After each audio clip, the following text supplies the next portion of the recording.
우리는 보통 컴퓨터를 잘 모르는 사람들을 가리켜서 컴맹이라고 부릅니다. 아마 여기에도 컴퓨터를 사용하고 있기는 하지만 본인이 거의 컴맹 수준이라고 생각하시는 분들이 계실 겁니다. 누구를 컴맹이라고 불러야 하는가 하는 그 기준이 모호하기는 하더라도 제가 본 바에 의하면 일반적으로 이런 사람은 컴맹인 것 같다라고 하는데요. 그냥 그림 하나만 보여드릴게요.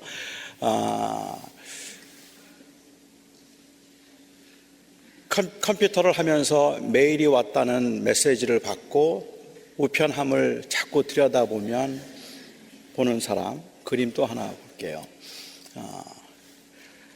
컴퓨터에 press any key to start라고 했는데 any라고 쓴 키를 찾느라고 시간을 보내면 미국 사람들은 이것을 컴맹이라고 부릅니다.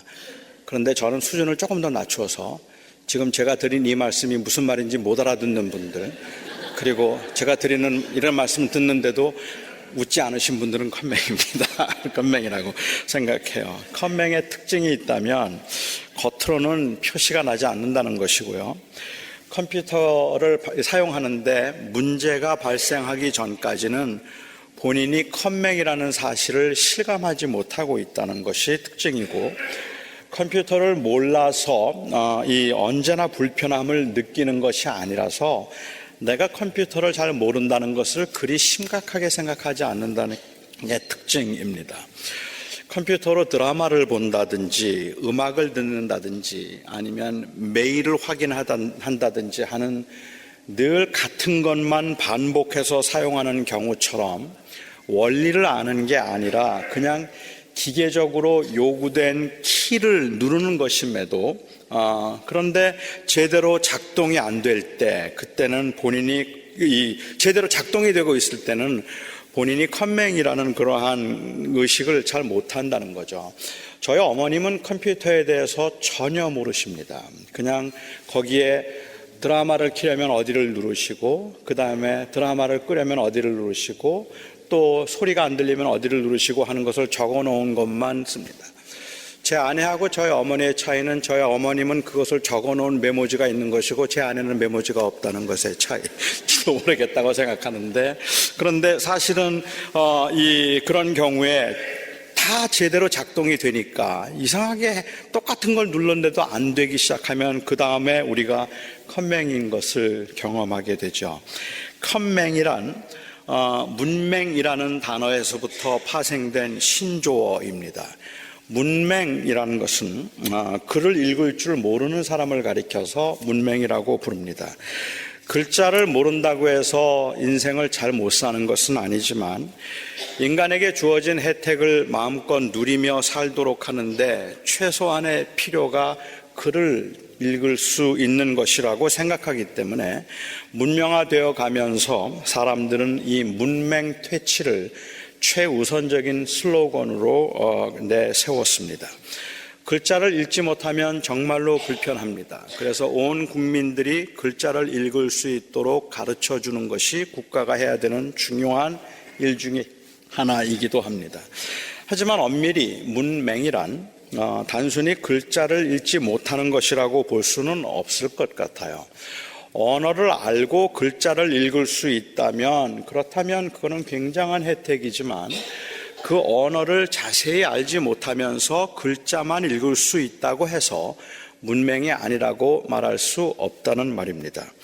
너무 복잡하죠. 제가 좀 간단하게 말씀을 드리면 이렇습니다. 저는 한자를 아주 애매하게 배운 세대입니다.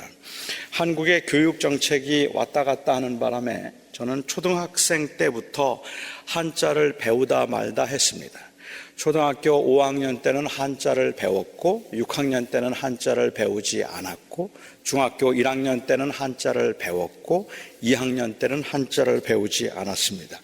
그러니까 저는 한자를 보면 조금은 읽을 수 있고 그리고 그 의미를 아는 단어들도 있습니다. 제가 중국에 가면 읽을 수 있는 글자들이 있어서 그 의미를 짐작하기도 합니다. 거기가 은행이겠거나 아니면 거기가 식당이겠구나 하는 것은 그 간판을 보면서 어느 정도 알 수가 있어요.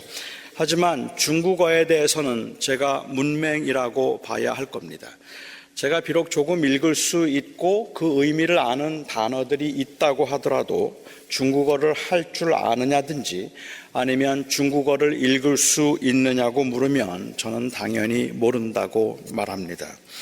사실 저는 어디를 가든지 습관적으로 그 모든 간판과 표시판을, 도로 표시판을 다 읽는 편입니다. 그러니까 그냥 다니면서도 그 길거리에 있는 간판들을 다 읽어요. 그거 다 기억은 못하는데도 다 읽습니다. 그래서 이 한인타운에 있는 어디에 무슨 식당이 있는가 하는 건 제가 들어본 기억은 다 있는 게 다 읽어봤어요. 한 번씩은. 다니면서 웬만한 간판은 다 읽는 편입니다. 우크라이나에 제가 가서도 그 간판의 글씨들은 거의 다 읽어보려고 합니다. 영어 알파벳에서 P가 러시아에서는 R 발음으로 읽고, 그리고 영어로 H를 러시아에서는 N으로, 그리고 영어에서 N처럼 보이는 것을 러시아에서는 I로, Y는 U로 그렇게 발음을 하기 때문에 그것만 알아도 대충 읽을 수 있습니다. 더구나 러시아어의 이 단어들 중에도 영어와 비슷한 것들이 많기 때문에 그냥 읽어내기만 하면 그러면 거기가 식당인지 거기가 공항인지 그것도 의미를 짐작할 수 있는 단어들도 가끔은 나옵니다. 제가 그렇게 계속 간판들을 읽으니까 그러니까 선교사님이 저보고 러시아를 참 잘 읽으시네요 그래요. 저도 그렇게 읽는 것이 신기하고 재미있긴 하지만 그때 제가 그 선교사님께 제가 좀 읽습니다. 이러면 완전히 망신당하는 겁니다. 그렇죠. 저는 그렇게 읽는다고 해서 러시아를 읽는다고 말하면 안 되는 거고 러시아에는 문맹입니다.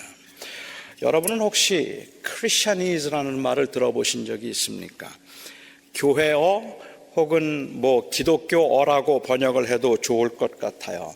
이 교회 언어를 모르는 사람들은 뭐라고 불러야 할까요? 교맹? 아니면 기맹? 여러분들이 한번 생각해 보시기 바랍니다. Can you speak Christianese? 여러분들은 기독교어를 할 줄 아십니까? 교회에는 일반 사회에서는 사용하지 않는 용어나 표현들이 제법 많기 때문에 처음 교회에 나온 사람들은 그 말들이 너무 어색합니다. 여러분도 아시는지 경험하셨는지 모르겠지만 이건 마치 제가 절에 가서 스님과 대화를 나누어도 그 스님이 사용하는 용어나 단어들, 제스처들이 너무 생소하고 표현이 너무 어색해서 제가 마치 외국어를 하는 것처럼 느끼는 것과 마찬가지일 거라고 생각합니다. 삼위일체라든지 대속이라든지 은혜, 긍휼, 뜻, 인도하심, 역사하심은 어떻습니까? 역사라는 단어가 정말 히스토리가 아닌 work라는 의미에서 하나님께서 역사하시고 하는 이 역사라는 단어가 이렇게 일로, work로 그렇게 사용되고 있는 것은 교회밖에 없다 그래요. 그러니까는 교회에 들어와서는 성령의 역사하심으로라는 말을 듣는데 이게 무슨 말인지 처음 오는 사람들은 전혀 모르는 말이라는 거죠. 자매님, 형제님, 다른 어디에서도 들을 수 없는 교회에서만 듣는 말들, 종님이라는 말들이죠. 목사를 가리켜서 주의 종이라고 부르는데 종이라고 부르기는 조금 미안해서 종님. 우리는 알고 있는 그 표현은 그냥 종놈인데 그런데 교회에서만 종님입니다. 그렇게 하는 표현들이 너무너무 이상한 표현이죠. 그뿐만 아니라 이 교회에서 사용하는 그 존칭들 이것도 주시옵소서, 하시옵소서 이런 거는 사극에서만 듣는 겁니다. 일상적이지가 않아서 그 사극이 아니면 어디에서도 들어본 적이 없는 극존칭입니다. 그런데요, 이런 일상적이지 않고 그리고 아주 어색하게만 한 것들도 어느 정도 교회를 다니다 보면 그런 용어나 표현들이 점점 익숙해지기 시작하고 처음에는 어색했는데 한 번, 두 번 하다 보면 기도를 하면서도 하시옵소서, 주시옵소서라는 극존칭을 사용하는 것이 자연스러워집니다. 이렇게 교회 용어에 익숙해지고 표현이 자연스러워지는 것을 교회어를 잘 하는 것이라고 한번 가정해 보죠. 그렇게 본다면 어떤 사람은 한 교회 나온 지 한 달밖에 안 됐는데도 불구하고 그 표현이 아주 자연스럽고 유창하게 잘 사용하는 사람들이 있습니다. 한 달밖에 안 됐는데도 기도를 하면서 하시옵소서 주시옵소서라는 말이 자연스러운 사람이 있는가 하면 몇 년을 교회를 다녔는데도 사실 몇 마디만 들어보면 초급반 냄새가 나는 분들도 계십니다. 그게 그렇게 어색할 수가 없어요. 기왕에 교회에 다니려면 이 교회어를 좀 유창하게 잘할 수 있으면 훨씬 유리하고 편리합니다. 언어가 언어라면 자칫 무시를 당할 수 있으니까 그렇습니다. 그런데 말입니다. 그렇게 교회에 20년 다닌 사람처럼 능숙하게 말한다고 해서 영맹이 아니라고 말할 수 있을까요? 제가 오늘 신조어 몇 개 만들어냈습니다. 그렇죠? 영적으로 아무것도 보지 못하는 영적 맹인을 영맹이라고 부른다면 그러는 그 이 영맹이 아니라고 말할 수 있겠습니까? 글자를 배워서 읽을 수 있다는 것은 아주 중요한 일이고 기본이 되는 일이지만 그 뜻을 제대로 모르고 읽을 줄만 아는 상태, 여전히 문맹인 것처럼 교회를 아무리 오래 다녔고 그 용어들이 익숙하다고 할지라도 영적으로는 아무것도 보지 못하는 사람들도 있을 것입니다. 본다고 하지만 보지 못하는 사람들입니다. 바리새인들이 충격 혹은 상처를 받았던 것이 바로 이 부분이었습니다. 예수님이 감히 바리새인들에게 영적으로 아무것도 보지 못하는 맹인이라고 말씀하신 것입니다. 물론 주님이 말씀하신 의도를 온전히 이해하지 못해서 바리새인과 예수님의 대화가 요한복음에서 자주 볼 수 있는 동문서답처럼 그렇게 흘러가 버리기는 했습니다마는, 그렇지만 주님께서 말씀하시려고 했던 그 의도는 바리새인들에게는 굉장히 도전적이고 상처가 되는 말이었음에 틀림이 없다고 생각합니다. 바리새인들은 이 시각장애인을 쫓아내었습니다. 율법에 무식한 그가 감히 바리새인들을 가르치려고 했기 때문에 그렇습니다. 쫓아내었다는 말은 단순히 밖으로 내쫓았다는 말이 아니라 출교를 의미한다, 출교시켰다는 의미로 이해하는 사람들이 더 많습니다. 저도 그렇게 생각합니다. 그렇게 출교당했다는 소식을 듣고 예수님께서 그를 찾아가 만나셨습니다. 주님과 이 맹인이었던 사람이 만나는 장면에 관해서는 제가 다음 주에 조금 마지막, 이제 요한복음 끝나는 마지막 설교로 제가 한번 살펴보겠지만, 오늘 제가 주목해 보고 싶은 것은 그 자리에 함께 있던 바리새인들입니다. 이 자리에 함께 있던 바리새인들은 도대체 누구였을까요? 맹인이었던 사람이 주님과 만나는 것을 확인하려던 확인하려던 그런 정탐꾼들은 아니었을 거라고 저는 생각합니다. 어차피 그들은 출교를 시켰고, 그리고 또한 그 맹인을 정탐해야 될 필요는 없기 때문에 그렇습니다. 예수님이 어디에 계신가, 그 맹인을 통해서 예수님을 추적하고 잡으려고 했던 사람들도 아니었을 겁니다.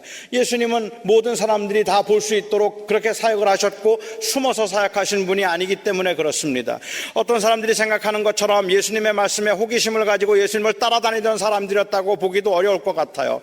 물론 그렇게 볼 수도 있기 때문에 영어 성경 중에 ESV 성경 같은 경우에는 그런 의미가 아니라 그냥 그 곁에 있다가 들었던 사람들이라고 그렇게 강조하기도 합니다만은, 저는 그들이 왜 예수님 주변에 있었는지는 분명히 잘 이해는 안 됩니다. 하지만 사실 이 바리새인들의 일부는 그들이 그 맹인이 했던 말을 들었고 어떤 결과를 알고 있었다면 맹인이 했던 말이 충분히 일리가 있는 말이라는 것을 그들은 잘 알고 있었습니다. 특히 이사야서에 여러 번 강조된 대로 보지 못하는 사람이 보게 되는 현상은 메시아의 현상입니다. 성경을 문자적으로 이해한다면 맹인이 눈을 뜨게 한다고 해서 다 메시아가 되는 것은 아니지만, 메시아가 오셨을 때 나타나는 분명한 현상 중에 하나가 바로 맹인이 눈을 뜨게 되는 것이고, 이 맹인이 눈을 뜨는 사건, 육체적으로 눈이 떠지는 사건을 통해서 영안이 밝혀져서 온 세상을 보게 되는 그러한 하나님의 나라가 도래할 것임을 강조하고 있기 때문에, 또한 그 메시아가 오심으로 바로 그러한 사람들에게 자유와 그리고 진정한 의미에서의 회복과 치유를 주실 것이라고 믿고 있었기 때문에 이 맹인이 눈을 뜨는 사건은 메시아의 사건일 수 있다는 가능성이 다분히 높았다는 말입니다. 이사야서 29장 18절 말씀 한번 보겠습니다. 이사야서 28장 19절에 있는 말씀을 보면, 그날에 못 듣는 사람이 책의 말을 들을 것이며 어둡고 캄캄한 데에서 맹인의 눈이 볼 것이며, 물론 이 말씀은 그날에는 메시아가 오시는 날입니다. 그렇게 그 메시아가 오셨을 때 책의 말을 듣게 될 것이고 맹인의 눈이 보게 될 것이라는 것이, 실제로 눈이 밝아질 것이라는 의미도 있을 것이고 영안이 밝혀질 것이라는 의미도 있을 거라고 생각을 합니다. 35장 5절 6절 말씀 한번 보죠. 그때에 맹인의 눈이 밝을 것이며 못 듣는 사람의 귀가 열릴 것이며, 그때에 저는 자는 사슴같이 뛸 것이며 말 못하는 자의 혀는 노래하리니 이는 광야에서 물이 솟겠고 사막에서 시내가 흐를 것임이라.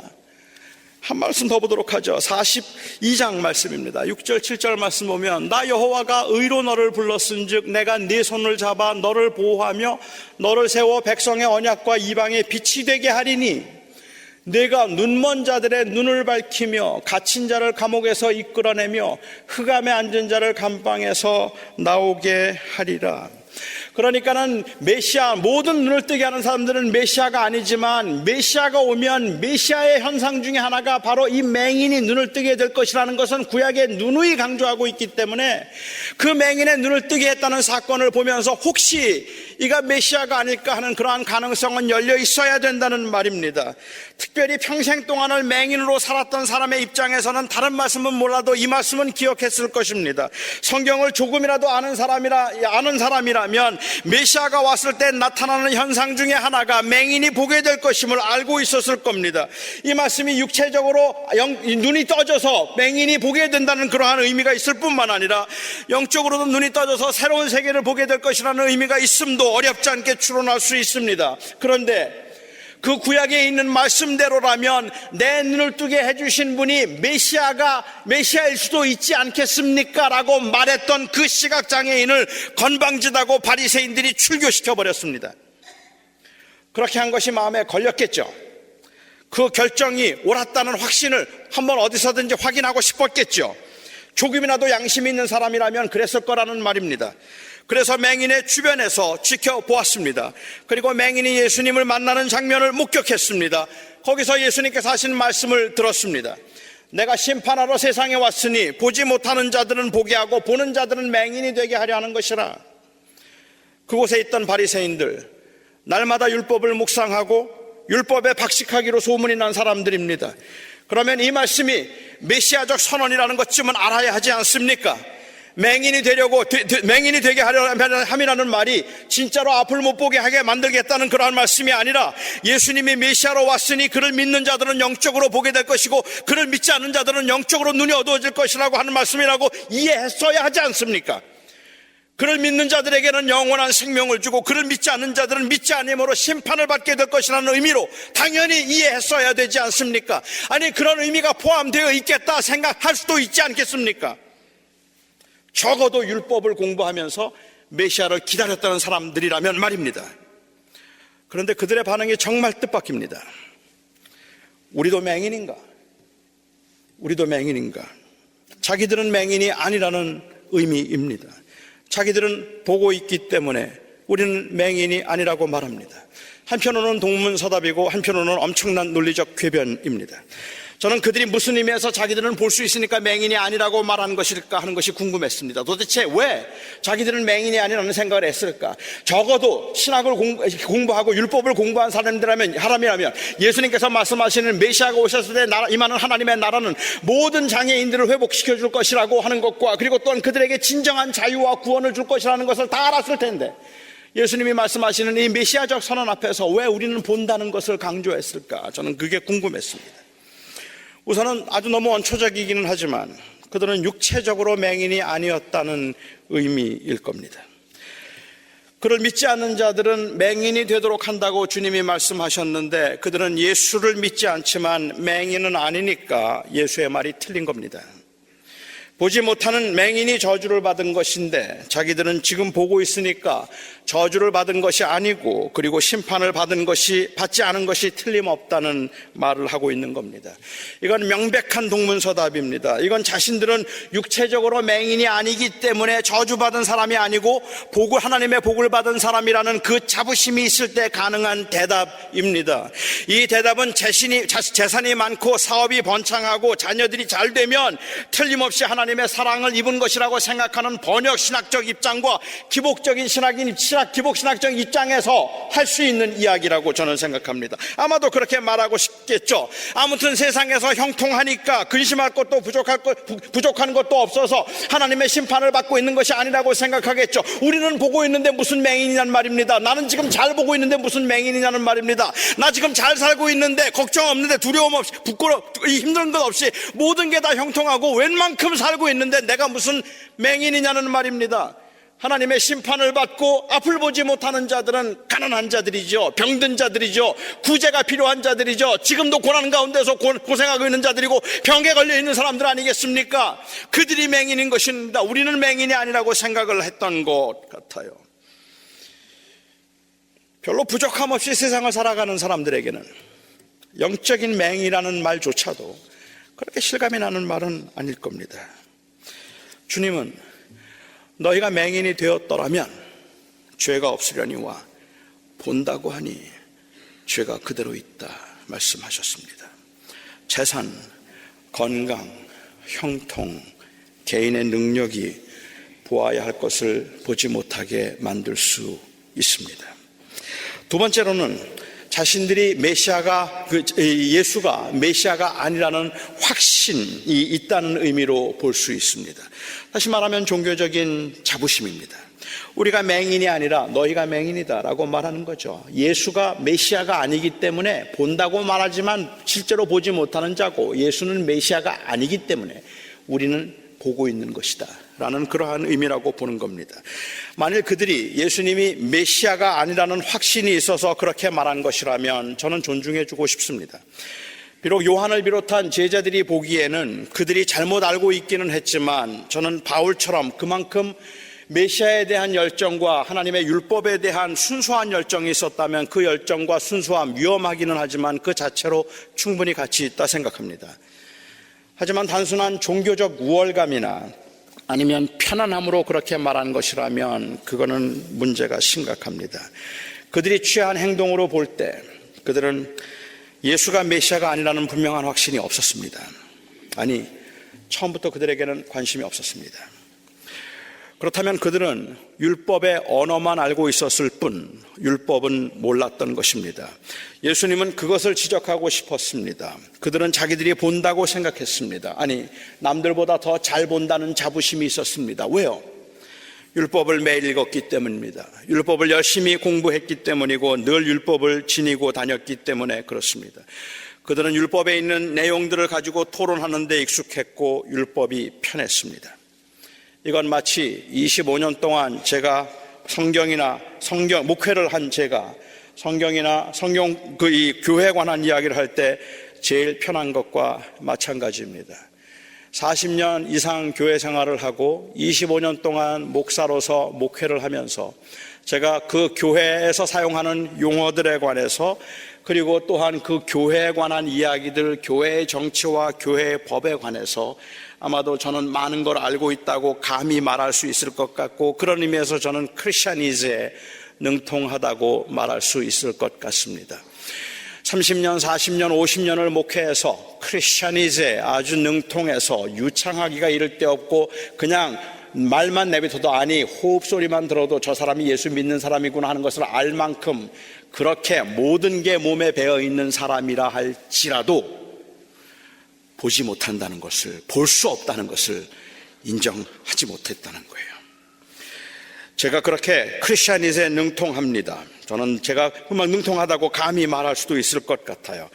하지만 제가 그렇게 기독교 언어를 잘한다고 해서 그래서 제가 성경에 관해서 많은 것을 알고 있고 감히 설교라고 할 만큼이나 그만큼이나 제가 성경을 안다고 해서 정말로 하나님의 나라를 기다리는 사람이라고 말할 수 있겠습니까? 하나님의 주권을 인정하며 그 은혜를 누리며 살아가는 사람이라고 말할 수 있겠습니까?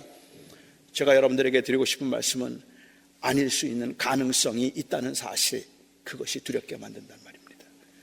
아무리 교회를 많이 다녔어도, 아무리 설교를 잘한다고 하더라도, 아무리 목회를 잘한다고 하더라도 혹시 그게 그냥 크리스천리즈를 잘하는 것뿐이지 그 의미를 이해하지 못하고 지금 하고 있는 건 아닐까? 실제로 그것을 믿고 있지 않을 수도 있다는 말입니다. 예수님께서는 보지 못하고 있으면서도 본다고 하니 죄가 그대로 있다고 하셨습니다. 예수님은 바리새인들의 그런 상태가 안타까우셨습니다. 절박함과 안타까움을 느껴야 하는데 그것조차 느끼지 못할 만큼 무디어지고 교만해진 것이 안타까웠습니다. 본다고 하는 게 문제였단 말입니다. 평생을 교회를 다녔어도, 목사이고 장로라도, 신학교를 졸업하고 성경을 100번을 읽었어도 메시아가 메시아로 오신 예수님이 바로 그분이 예수님의 실존 앞에 교리적인 지식을 그야말로 유창하게 나열할 수 있어도 인격적으로 내가 주를 믿습니다라고 그 앞에 무릎 꿇어 고백할 수 없었다면 영적인 맹인의 상태인 것입니다. 그러면서도 본다고 생각하고, 그러면서도 본다고 말하면 그게 죄의 본질인 겁니다. 사람들은 교회 언어에 익숙해진다고 해도 영적인 눈이 밝아지지 않을 수 있다는 그 가능성을 인정하지 않으려고 합니다. 그래서 저는 오늘 저 자신에게, 그리고 여러분에게 오늘도 묻고 싶고 오늘도 확인하고 싶은 게 있습니다. 여러분들은 교회 언어에 얼마나 유창하십니까가 아닙니다. Can you speak Christianese? 이 질문은 제가 오늘 하고 싶은 질문이 아닙니다. 이 말은 그러니까 유창하지 않아서 주님의 질문을 피해갈 수 없다는 의미이기도 합니다. 나는 아직 기도가 서툴고 그리고 교회가 익숙하지 않아요. 이 말은 나는 아주 교회에 익숙하고 교회 문화에 익숙합니다라는 말만큼 위험합니다. 왜냐하면 둘 다 본질을 피해간 질문이기 때문에 그렇습니다. 예수님의 말씀은 하나님의 나라가 보이느냐, 인간의 절망적인 상태가 보이느냐, 아무리 많은 걸 얻었어도, 아무리 부자라 할지라도 그 결국이 절망이라는 것이 보이느냐, 예수 그리스도를 통한 구원이 아니라면 아무리 교회를 오래 다녔어도 그를 인격적으로 신뢰하지 않는다면 영적으로 아무것도 보지 못한다는 게 보이느냐, 영원한 생명으로 인도하기 위해서 그 아들을 보내신 아버지가 보이느냐 묻고 계신 겁니다. 정말 나를 믿고 나를 따라올 수 있겠느냐고 묻고 계신 겁니다. 교회를 오래 다닌 사람도, 교회에서 직분이 있는 사람도, 교회에 처음 나온 사람도, 그래서 모든 표현이 어눌하고 어색하고 용어가 익숙하지 않은 사람도 동일하게 대면하는 질문입니다. 내가 보이느냐? 여러분, 주님이 보이십니까? 주님은 보이지 않고 교회만 보이는 거 아닙니까? 주님은 보이지 않고 목사만 보이는 거 아닙니까? 평생 교회 생활을 한다고 했는데 주님과 인격적인 만남이나 아니면 주님을 보려고 하는 노력조차 없이 그냥 목사만 보고 따라온 거 아닙니까? 그래서 교만해지고 그래서 낙심하는 건 아닙니까? 소위 우리가 말하는 영적인 침체라는 것도, 그리고 영적인 열심이라는 것도 어떤 종교 생활의 만족도를 말할 뿐이고 하나님을 누리고 하나님을 경험하는 것에 관한 것이 아니라면 어쩌면 현대 교인들은 기도, 예배, 섬김, 봉사 이런 단어들에는 아주 익숙한데 임재, 동행, 다스림 이런 단어들은 더할 수 없이 생소한 단어인지도 모릅니다. 사실은 기도, 예배, 그리고 선교, 섬김이나 임재, 다스림 혹은 동행이라는 단어가 같은 의미일 수 있는데, 그런데 그것을 분리시켜 놓고 생각해 보면 현대 그리스도인들의 경우는 사실은 교회만 보았지 주님을 본 적이 없어서 어쩌면 그래서 우리가 이것들이 생소한 단어가 되었는지도 모릅니다. 저는 지금 여러분들에게 주님과 동행함이 무엇인가를 제가 설명할 수 있다는 말씀을 드리는 게 아닙니다. 저는 여러분들에게 주님의 임재가 어떤 것일까 하는 것을 묻는다면 저도 지금도 혼란스러울 만큼 애매하다는 것을 여러분들에게 말씀드릴 수밖에 없어요. 하지만 제가 묻고 싶은 것은 관심입니다. 여러분은 정말로 그 하나님과 동행하기를 원하시고 그 무엇인지는 내가 아직까지 잘 잡히지 않지만 그 주님의 다스림 안에서 진정한 자유, 예수님을 인격적으로 만나고 싶으십니까? 주님은 오늘도 우리가 주님을 보기를 원하십니다. 우리가 주님과 동행하기를 원하십니다. 그게 어떤 것인지 관심을 가지고 고민하고 알아가기를 원하십니다. 주님께서 우리에게 진정으로 주고 싶어 하시는 그 생명과 자유를 우리가 소유할 수 있기를 원하십니다. 주님을 보지 못하면서 교회를 보고 실망하고 사람을 보고 실망하고 교회를 보고 자랑하고 자기의 유창하고 익숙한 기독교 언어와 문화의 자부심을 가지고 있으면 내가 본다고 하니 여전히 죄가 있다는 주님의 말씀대로 영적인 맹인인 것입니다. 저는 요즘 제 눈이 점점 침침해지는 것 같아서 불안하고 두렵습니다. 저는 요즘 제 모든 관심사가 교회인 것 같아서, 직분인 것 같아서, 일인 것 같아서, 그냥 내가 지금 이 종교적인 그러한 일들, 너무 필요하고 중요한 일들이기는 하지만 그 가운데서 자꾸 주님을 보지 못하는 것 같아서 무섭고 두렵습니다. 요즘은 제가 자꾸만 돈만 보고 있는 것 같아서 무섭고 두렵습니다. 이제는 내가 지금 은퇴하는 것을 생각하고 그 은퇴를 생각하면서 조금 더 안락하고 편안한 생활을 생각하거나 그렇지 않다면 명예나 인정받는 것, 거기에 제 관심이 더 많이 가 있는 것 같아서 그래서 너무 두렵고 무섭습니다. 정말로 주님과 동행하고 싶습니다. 주님을 경험하고 싶습니다.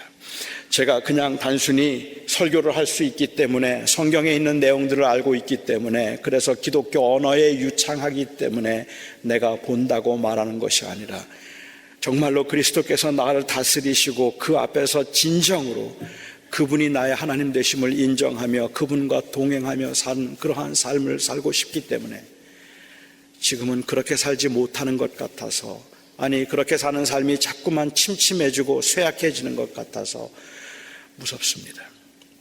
여러분들이 경험하고 있는 그 영적인 침체라는 것이 저는 단순히 교회 생활의 만족도에 의해서 결정되는 게 아니었으면 좋겠습니다. 그냥 옛날에는 교회 열심히 봉사했는데, 옛날에는 교회 다니는 게 너무너무 즐겁고 재미있었는데, 옛날에는 그냥 교인들과 같이 어우러져서 밤새는 것도 몰랐는데 지금은 교회가 재미없어요. 그럴 수 있어요. But what about God, our Father? 그런데 하나님은 어떠세요? 하나님도 여전히 재미가 없으세요? 하나님의 여러분들을 기다리고 저를 기다리고 있는 그 하나님도 여전히 재미가 없으세요? 바리새인들 탁월한 율법의 선생이었고 율법을 굉장히 잘 가르쳤고 잘 아는 사람들이었고 철저하게 종교생활을 했던 그 사람들에게 예수님께서 내가 본다고 하니 죄가 있다, 너는 보지 못한다. 그게 그들에게 상처가 되었고 충격이었습니다. 저는 주님의 이 말씀이 저와 여러분에게는 충격이 아니기를 바랍니다. 기도하겠습니다. 나의 아버지 하나님, 주님을 보고 싶습니다. 주님과 동행하고 싶습니다. 주님의 은혜 안에 머물고 싶습니다. 그런데 지금도 제 머릿속에는 온통 교회, 직분, 일, 온통 그것들 뿐입니다. 그것들이 모두가 다 필요한 것들이지만 주님, 제게 맡겨진 사명임을 알지만 저는 그것들이 주님을 보지 못하게 할까 봐 무섭습니다. 아니 사실은 그것들이 주님을 보지 못하게 하기 때문에 무섭고 두렵습니다. 하나님의 은혜 안에서, 하나님의 말씀 안에서 누리며 자유하자고, 그리고 그 자유를 나누자고 목회의 길에 섰는데 하나님은 놓치고 하나님과의 그 깊은 관계도 잃어버리고 하나님에 대한 관심보다는 오히려 내가 어떻게 하면 내 자리를 지킬 수 있을까 하는 것에 더 급급해버린 제 모습이 너무 무섭고 너무 두렵습니다. 주님, 제 눈이 어두워졌습니다. 제 눈이 침침해졌습니다. 제가 주님을 다시 보고 싶습니다. 제가 다시 주님을 보고 싶습니다. 그리고 주님 안에서 자유하고 싶습니다. 하나님, 우리에게 주어진 그 모든 일들을 책임을 다해서 해야 되겠지만 저희 모두가 다 주님을 교제하며 주님을 누리며 주님과 동행하며 그리고 다른 어떤 것보다 주를 볼 수 있게 해 주시옵소서. 나의 생명이신 예수님의 이름으로 기도합니다.